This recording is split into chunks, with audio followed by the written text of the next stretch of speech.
پہچان کے next episode میں آپ دیکھیں گے کہ اب تو کوکی کے بارے میں نئے انکشافات ہونا شروع ہو چکے ہیں۔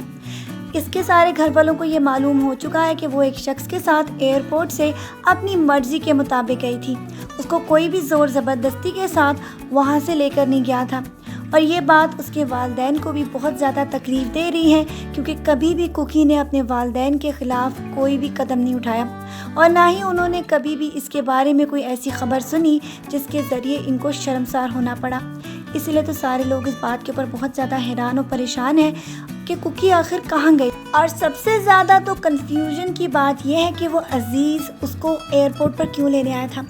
وہ لوگ تو صرف ایک سرسری رشتے کے بارے میں اس بات کو جانتے ہیں، لیکن اب یہ بات اس کے ہسبینڈ عدنان کو بھی معلوم ہو چکی ہے کہ اس کی بیوی نے اس کو جان بوجھ کر چھوڑا ہے، اور ایک شخص کے ساتھ وہ اچانک اس طرح ایئرپورٹ سے گم ہو گئی کہ اپنے گھر والوں کو پتہ بھی نہ لگنے دیا۔ تو اس کے پیچھے کیا راز ہو سکتا ہے؟ کبھی بھی کوکی نے اس کو کوئی بھی پریشانی کی بات نہیں بتائی، اور نہ ہی کبھی اس کو یہ بتانے کی کوشش کی کہ اس کو اس سے کوئی مسئلہ ہے۔ اپنی اولاد کے ساتھ اور اس کے ساتھ ساتھ عدنان کے ساتھ اس کے سارے تعلقات بہت ہی زیادہ بہترین جا رہے تھے، اور کوئی اس بات کا اندازہ بھی نہیں لگا سکتا تھا کہ کوئی جھگڑا اور کسی قسم کی کوئی بات ہوئی نہیں تو کوکی نے ایسا فیصلہ کیوں کر لیا۔ اسی لیے تو عدنان اس کو ڈھونڈ کر یہ بات پتہ کرنے کے لیے پاکستان بھی آ چکا تھا، اور اس نے یہ فیصلہ کر لیا تھا کہ وہ کوکی سے پوچھے گا کہ آخر کار ان سب کو اتنا زیادہ ذلیل اور رسوا کروانے کے پیچھے کیا بات تھی۔ اس کے گھر والے یہاں تک کہ اس کے سسرال والوں کو بھی اس بات کے بارے میں پتہ ہے کہ کوکی نے کبھی بھی کسی کے ساتھ بھی کوئی بھی بدسلوکی نہیں کی، اور وہ ان کی بیٹی بن کر رہتی آئی ہے۔ کبھی بھی اس نے ان کو بہو ہونے کا کوئی بھی ثبوت نہیں دیا، اسی لیے تو سب لوگ اس سے بہت زیادہ محبت کرتے تھے اور اس کو اپنی بیٹی کا درجہ دیتے تھے۔ لیکن اب اس کی نند کو بھی اس بات کا شک ہوتا جا رہا تھا کہ شاید وہ عدنان سے خوش نہیں تھی۔ لیکن اب سب کے سب اس بات کے اوپر بھی حیران و پریشان ہیں کہ آخرکار ان دونوں کے درمیان اگر کوئی بات نہیں تو پھر کوکی کہاں غائب ہو گئی ہے۔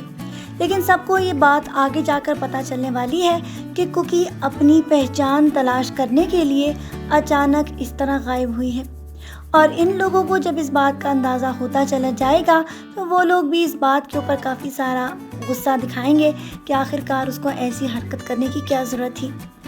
ویسے ہی وہ اپنے شوہر سے کہہ سکتی تھی کہ وہ لوگ اس کو کبھی بھی اس بات کے اوپر احساس نہیں ہونے دے رہے کہ ان کو اس کی ضرورت ہے، اور اس کے ساتھ ساتھ سب کو اس بات کے اوپر بھی افسوس ہوتا چلا جائے گا کہ پہلے تو اس نے سب لوگوں کو اپنی عادت ڈال دی، اب اچانک اپنی زندگی کا اتنا بڑا فیصلہ کرنے کے لیے اس نے ان کو کانفیڈنس میں کیوں نہیں لیا۔